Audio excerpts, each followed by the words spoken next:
When people think of China, the Great Wall would come to their mind.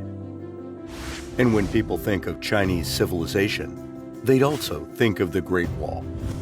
On December 3, 2002, the president of the Russian Federation, Vladimir Putin, visited the Badaling Great Wall in Beijing.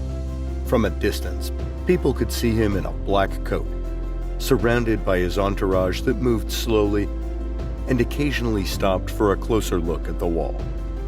The Great Wall had long been on the must-visit list of Putin.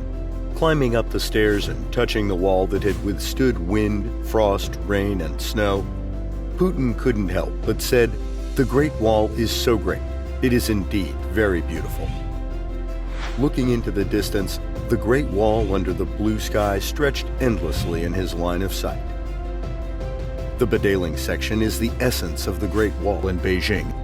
It is the most magnificent, beautiful, and spectacular part of the Great Wall among its thousands of sections.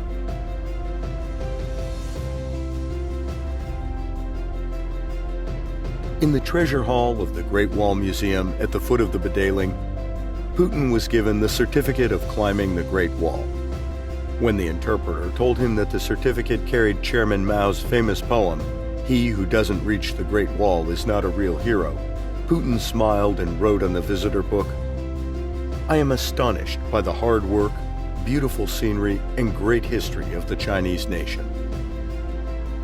On his return journey, Putin pulled back the window curtains twice and looked back at the Great Wall. A good neighbor is better than a distant relative, as a Chinese saying goes. Putin has visited China more than a dozen times since that trip.